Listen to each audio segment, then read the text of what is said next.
माना पोलीस स्टेशनच्या आवारासमोर घोणस जातीचा विषारी साप निघाल्याने परिसरात खळबळ माजली. तात्काळ तेथीलच राहणारा सर्पमित्र अमित गोंडाने याला बोलावून मोठ्या रेस्क्यू करून सापाला पकडून मधापुरी येथील जंगलात सोडून सापाला अमित गोंडाने यांनी जीवदान दिले. सर्पमित्र अमित गोंडाने हा कोणत्याही अडीअडचणीत असलेला साप व कोणत्याही प्रकारचा विषारी किंवा बिनविषारी सापाला पकडून त्याचा रेस्क्यू करून वनक्षेत्र परिसरात हा सापाला सोडून देतो. अनेक सापाला यांनी रेस्क्यू करून जीवदान देऊन घनदाट अरण्यात सोडून दिले.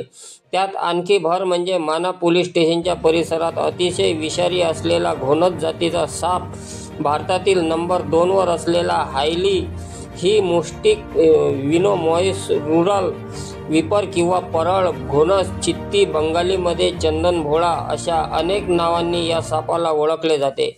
या सापाची विशेषता म्हणजे हा साप 20 ते 30 फूट अंतरावर जरी असला तरी तो तिथे आहेत असं आपल्याला माहीत पडू शकते. कारण त्याला कोणी जाणवलं की कोणीतरी आपल्याजवळ येण्याचा प्रयत्न करीत आहे तर तो आपल्या अंगाची गोल सुंबई करून कुकरच्या शिट्टीप्रमाणे जोरजोरात आवाज करतो आणि चेतावणी देतो की मी इथे आहो, माझ्याजवळ येऊ नका. काही लोकांनी ओळख नसल्यामुळे ते साप अजगराचे पिल्लू म्हणून या सापाला समजून पकडण्याचा प्रयत्न करतात. अजगरामध्ये आणि यामध्ये खूप मोठा फरक आहे. यावर शंख पाड्यासारखी साखळी असते, ही सापाची ओळख आहे. आणि जुन्या लोकांनी सांगितल्याप्रमाणे परळ ही फुसकाऱ्या मारते तर माणूस सुजते, मरते असं काही नसतं. कोणत्याही सापाने फुसकाऱ्या मारल्या किंवा सापाचं चांबळं आपल्या शरीराला लागलं तर काही होत नाही. ही परळ ही फुसकाऱ्या मारते म्हणजे ती तेवढ्या वेळात जाऊन येत असते. हा शेकन म्हणजे ती तेवढ्या वेळात जाऊन येत असते. हा शेकन म्हणजे चावणारा साप आहे. जसा की रबर एका जागेवरून सोडल्याबरोबर लगेच जागेवर परत येऊ शकतो तसे या सापाचे आहे. हा साप 4 ते 5 फुटापर्यंत उडी मारून चावा घेऊ शकतो.